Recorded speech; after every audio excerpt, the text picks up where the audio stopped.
Hello, അസ്സലാമു അലൈക്കും. Welcome back to Thalassery kitchen time. നമ്മൾ ഇന്ന് ചെയ്യുന്നത് ബൺ പൊറോട്ടൻ്റെ റെസിപ്പിയാണ്. അപ്പോൾ ഇതെങ്ങനെ ചെയ്യുന്നതെന്ന് നോക്കാം. അതിന് വേണ്ടിയിട്ട് ആദ്യം തന്നെ നമുക്ക് പൊടി ഒന്ന് കുഴച്ച് വെക്കാനുണ്ട്. അപ്പോൾ ഇതാ പൊടി കുഴച്ച് വെക്കാൻ വേണ്ടി ഞാനിതാ ഒരു പാത്രം എടുത്തിട്ടുണ്ട്. അതിലേക്ക് 4 കപ്പ് മൈദ ചേർത്ത് കൊടുക്കാം.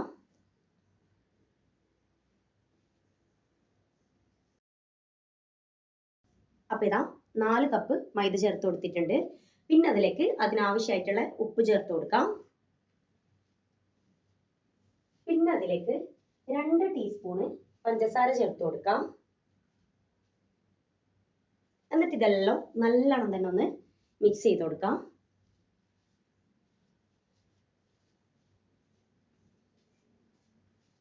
പിന്നെ നമുക്കിതിലേക്ക് പാല് ചേർത്ത് കൊടുക്കാം. ഞാനിപ്പോൾ 2 ടേബിൾ സ്പൂൺ പാലാണ് ചേർക്കുന്നത്. പിന്നെ ഇതിലേക്ക് ഒരു മുട്ട ചേർത്ത് കൊടുക്കാം. മുട്ട റൂം ടെമ്പറേച്ചറിൽ തന്നെ ഉള്ളതാവാൻ വേണ്ടി നോക്കാം. അതേപോലെ സ്പൂൺ വെച്ചിട്ടോ എന്തെങ്കിലും ജസ്റ്റ് ഒന്ന് ബീറ്റ് ചെയ്ത ശേഷം ഇതിലേക്ക് ചേർത്ത് കൊടുക്കാം. എന്നിട്ട് ഇതെല്ലാം കൈ വെച്ചിട്ട് തന്നെ നല്ലോണം ഒന്ന് മിക്സ് ചെയ്ത് കൊടുക്കാം.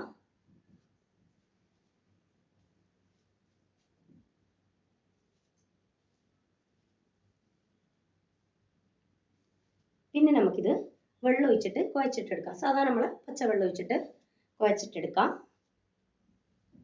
വെള്ളം ഒഴിക്കുന്ന സമയത്ത് മെല്ലെ മെല്ലെ നോക്കി നോക്കി ഒഴിക്കാം. ഞാനിപ്പോൾ 4 കപ്പ് മൈദയാണ് എടുത്തിട്ടുള്ളത്. അതിലേക്ക് ഏകദേശം 1.25 കപ്പോളം വെള്ളം ഞാൻ യൂസ് ചെയ്തിട്ടുണ്ട്. അപ്പം നിങ്ങൾ നോക്കിയിട്ട് വെള്ളം അങ്ങനെ ഒഴിക്കുക. ചിലപ്പോൾ വെള്ളത്തിൻ്റെ അളവിൽ ചെറിയ ഡിഫറൻസ് ഉണ്ടാവും. അപ്പോൾ ഇതാ വെള്ളം ഒഴിച്ചിട്ട് കുഴച്ചെടുത്ത ശേഷം നമ്മൾ പിന്നെ ഇതാ കൗണ്ടർ ടോപ്പിലേക്ക് മാറ്റിയിട്ടുണ്ട്. എന്നിട്ട് ഈ ഒരു രീതിയിൽ വലിച്ചു നീട്ടിയിട്ട് ഇങ്ങനെ തന്നെ ഒന്ന് കുഴച്ചിട്ടെടുക്കാം. ഇത് നല്ലോണം കുഴച്ചെടുക്കണം. ഇത് മെയിൻ സ്റ്റെപ്പ്. ഇതിൻ്റെ ഈ കുഴക്കുന്ന ആ ഒരു സ്റ്റെപ്പ് ശരിയായില്ല എങ്കിൽ പിന്നെ പൊറോട്ട റെഡി ആയിട്ട് കിട്ടൂല. ഇത് കുഴച്ചിട്ട് നല്ല സോഫ്റ്റ് ഡോ ആക്കിയിട്ട് എടുക്കണം. അപ്പോൾ ഇതാ ഫസ്റ്റ് വലിച്ചു നീട്ടി കുഴച്ച ശേഷം പിന്നെ ഈ ഒരു രീതിയിൽ കുഴച്ചു കൊടുക്കാം. ഒരു 10 മിനിറ്റ് എങ്കിലും കൗണ്ടർ ടോപ്പിൽ ഇട്ടിട്ട് കുഴച്ചിട്ടെടുക്കാം.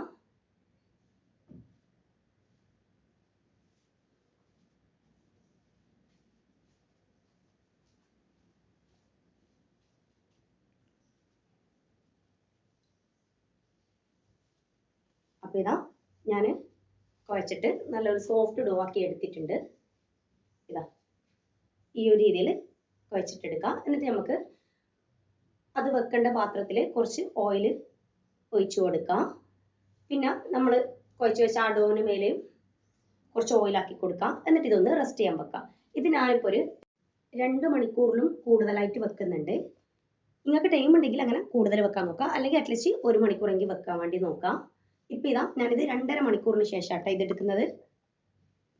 ഇതാ നല്ല സോഫ്റ്റായി വന്നിട്ടുണ്ട്. അപ്പോൾ കുറച്ച് കൂടുതൽ വെച്ച് കഴിഞ്ഞാൽ കുറച്ചും കൂടി നല്ല സോഫ്റ്റ് ആയിട്ട് കിട്ടും. അപ്പോൾ ടൈം ഉണ്ടെങ്കിൽ അങ്ങനെ കൂടുതൽ തന്നെ വെക്കാം.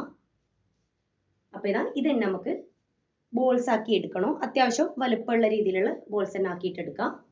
അപ്പോൾ അതാ നമ്മൾ കുഴച്ച് വെച്ച് അതിൽ നിന്ന് ചെറിയൊരു പോർഷൻ എടുത്തിട്ട് ഇതാ ഈ ഒരു രീതിയിൽ ചെയ്തിട്ടെടുക്കാം. എന്നിട്ട് ഇത് ഒരു പാത്രത്തിലേക്ക് വെച്ച് കൊടുക്കണം കുറച്ച് നേരം റെസ്റ്റ് ചെയ്യാൻ വേണ്ടിയിട്ട്. അപ്പോൾ ആ പാത്രത്തിലും ഓയിൽ കുറച്ച് തടവി കൊടുക്കാം. ഞാനിപ്പോൾ ഇത് ഓയിൽ ആക്കിയിട്ടുണ്ട് പാത്രത്തിൽ.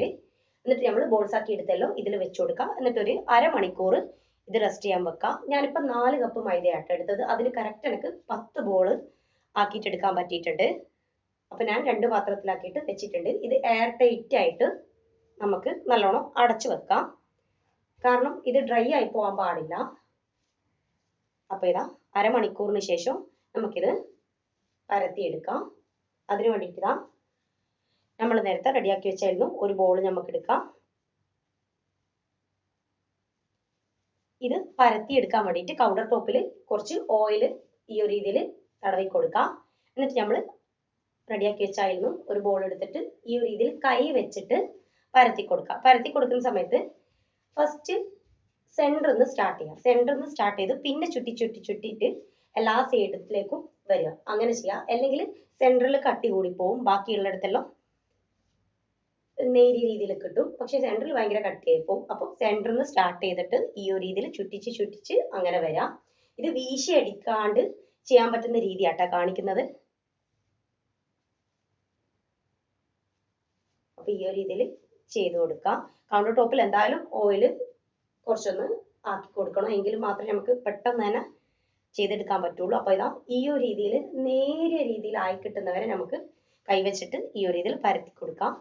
എന്നിട്ട് നമുക്ക് രണ്ട് സൈഡിൽ നിന്നും ഒന്ന് മടക്കി കൊടുക്കണം. ഫസ്റ്റ് ഒരു സൈഡിൽ നിന്ന് ഈ ഒരു രീതിയിൽ മടക്കി കൊടുക്കാം, പിന്നെ അടുത്ത സൈഡിൽ നിന്ന് ഈ ഒരു രീതിയിൽ മടക്കി കൊടുക്കാം. വീഡിയോ കാണുന്ന രീതിയിൽ ചെയ്ത് കൊടുക്കാം. പിന്നെ ഒരറ്റത്ത് നിന്ന് റോൾ ചെയ്തിട്ട് കൈവച്ചിട്ട് മെല്ലെ മെല്ലാക്കിയിട്ട് റോൾ ചെയ്തിട്ട് നമുക്ക് കംപ്ലീറ്റ് ആയിട്ട് റോൾ ചെയ്തെടുക്കാം.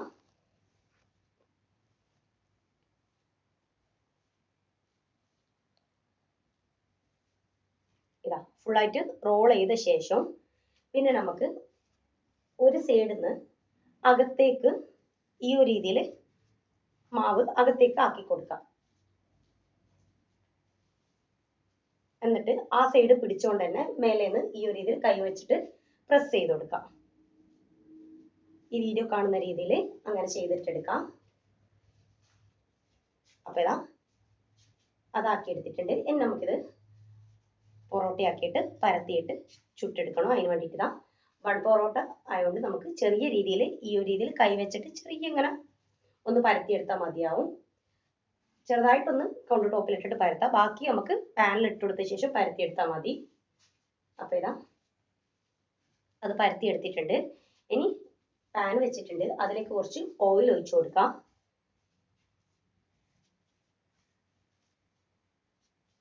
എന്നിട്ട് നമ്മൾ പരത്തിയെടുത്ത ആ ബൺ പൊറോട്ട പാനിലേക്ക് വെച്ചു കൊടുക്കാം. എന്നിട്ട് പാനിൽ വെച്ച ശേഷം കുറച്ചൊന്ന് പരത്തി കൊടുക്കാം. അങ്ങനെ വല്ലാണ്ട് പരത്തിയിട്ട് വേണ്ട, ചെറിയ രീതിയിലൊന്ന് പരത്തി കൊടുത്താൽ മതി. ഇത് ചെയ്യുന്ന സമയത്ത് എണ്ണയിൽ കൈകുത്തി പോകാണ്ട് നോക്കാം. അതുപോലെ അങ്ങനെ പേടിയുണ്ടെങ്കിൽ ഫുള്ളായിട്ട് തന്നെ കൗണ്ടർ ടോപ്പിൽ നിന്ന് പരത്തിയെടുത്ത ശേഷം പാനിലേക്ക് ഇട്ട് കൊടുത്താൽ മതി.